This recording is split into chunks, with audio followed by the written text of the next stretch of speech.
We are here and we are strong. Let's be counted as we move on. Make a difference, change lives as we tell our different stories. We are capable, beautiful. We are born to do great things. We're unstoppable, incredible, 'cause we're differently abled, differently. Art has been embraced by so many people to pass messages or just get a sense of fulfillment. My name is Jane Theuri, and this is Able Differently. We're differently abled, differently. Derrick Shimoli has perfectly mastered the art of DJing, which took passion and dedication. Take a look.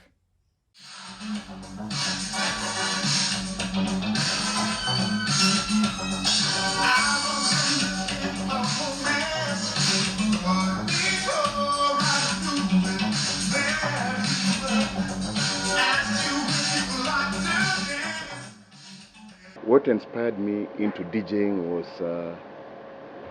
that when I was living with my parents, my father had a turntable. Okay, so he had records and turntable. It was a Panasonic turntable. Then there was an amplifier, Panasonic. Those days they used to call it the solid state 7 system. And then he had a tape deck, decoder MK550. I still vividly remember that. And it was Dolby system. That is the first time I encountered what they call Dolby system. Then he had a reel-to-reel. I know KBC, if you remember in them days, they used to transmit their programs like Jehu Niungwana on reel-to-reel. They used to record. I think I've been there, and they talked about the Pink Studios where they were recording, their programs on reel-to-reels. He would record some of his father's favorite programs. I used to record one of your programs, which was being done by James Onyango Joel, or JOJ, it was called Zilizopendo. So I used to record golden oldies for my father, so that when he comes and in the evening, he could play back the song. So that is where my enthusiasm for, disc jockeying began. And so we used to practice with one turntable. But ordinarily, you need to have two turntables, which are professional, the club ones. These are domestic turntable.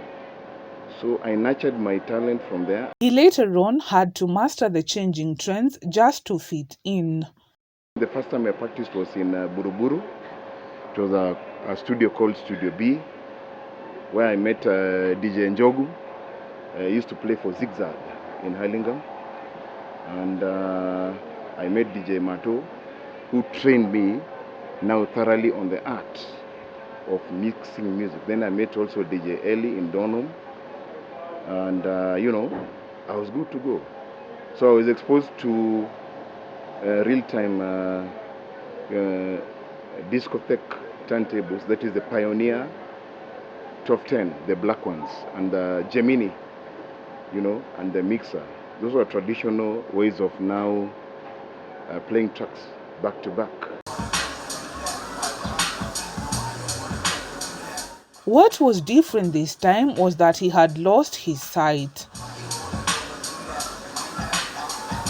I had a residual sight on my right eye, but the left one never saw since birth. Of course, occasioned by what they call glaucoma conjunctivitis. So I lost it in 1999 when they performed what they call psychophotocoagulation, CPC. Psychophotocoagulation is burning down pressure accumulated on the optic nerve. Of course, the optic nerve connects the eye to the brain, and that is where information is relayed and turned to your eye so that you're able to see it correctly. So I lost that vision, and it was a tall order for me because I built resilience for more than 6 years just to come into terms with what had transpired. In 2005, I joined Kenya Society for the Blind, which is in Nairobi West, Centers of Adaptive Technology, and that is where I acquired skills in, using computers. We use a special software, is a screen reader called JAWS Professional, and that is what is helping me to navigate through different folders when I'm DJing. And I stayed there for about 2 years and mastered the art of using computers. And the flip side of it all is that I was also employed there. I worked there temporarily for about 2 or 3 years, and then I joined Kencol Outsourcing the World. This was further improved by the training he had on media literacy. My sister in Mombasa saw an advert by the Kenya Union of the Blind where they were training on media literacy for the minorities and marginalized communities. So I applied and I was taken on board as a student, and we were trained by one of your very own, Karo Gashasha Moshero. I can't forget Karo Gashasha Moshero. I can't forget Ras Benjamin Kiplagat, who used to be at the Central Apparatus Room, KBC, when Jeff Mwangemi was playing the reggae time show. He was the guy who used to help me out on the technical aspects. Currently, he DJs at Pompeo The Place.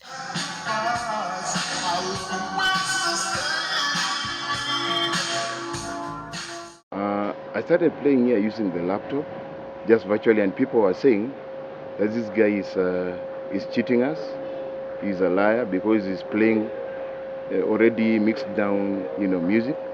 So they really tested me, remove that playback, and they found it was true.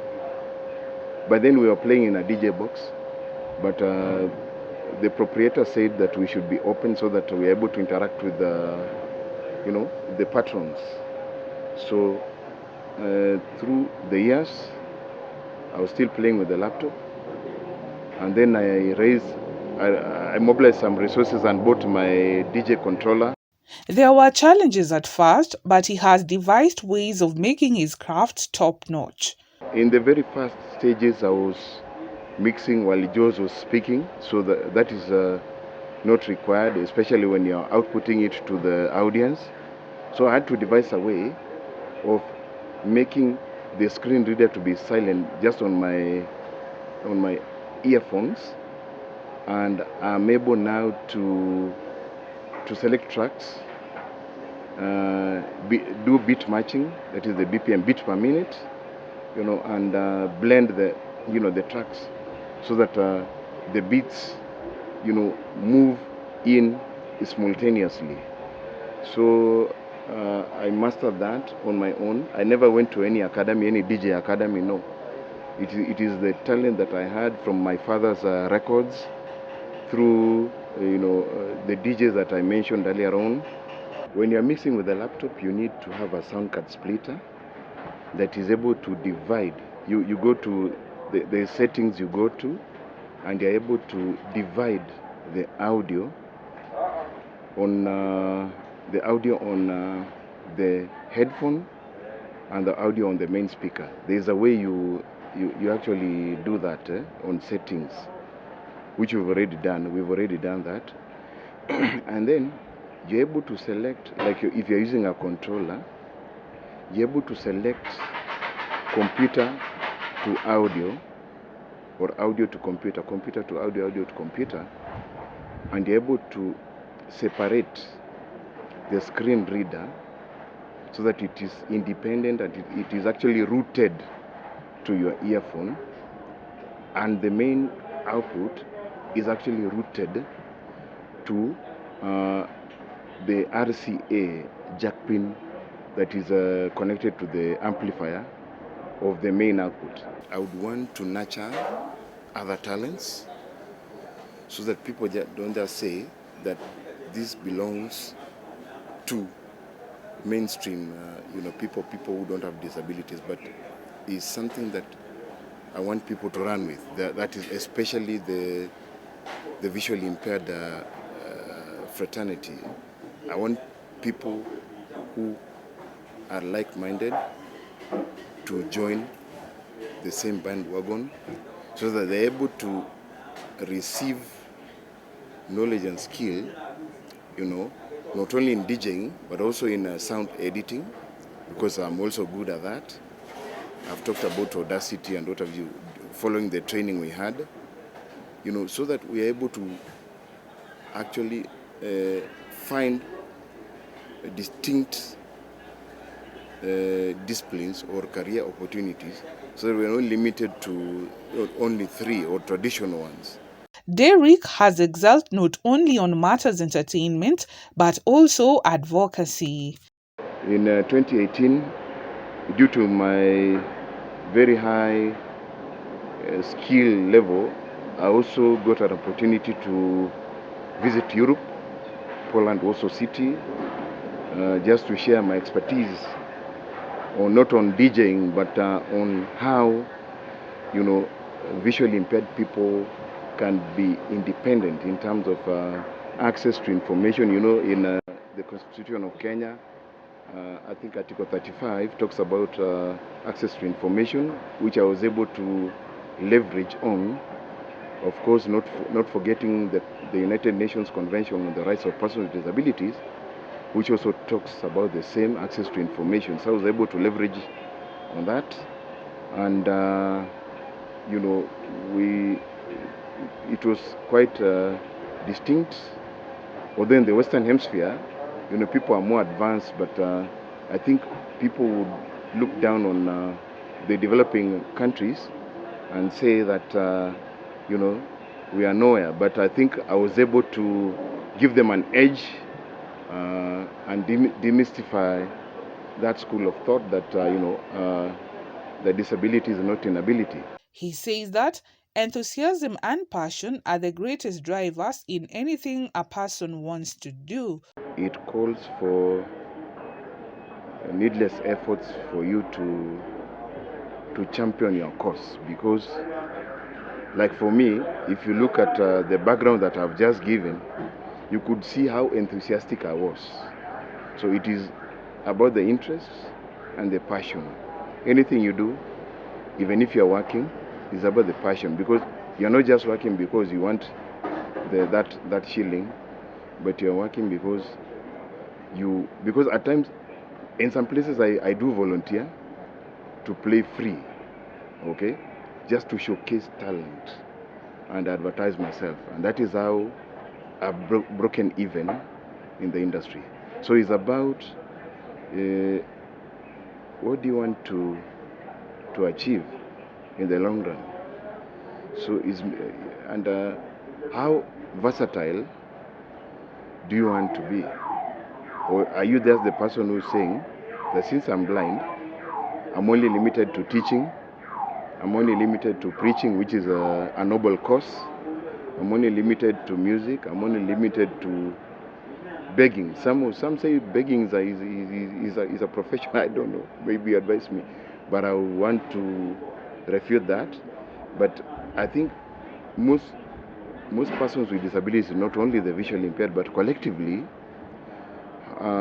suffer from what we call stereotyping and stigma. So they have self-pity, and this self-pity has really diminished their cause. We take a short break, but we'll be right back with more. We're differently abled, differently.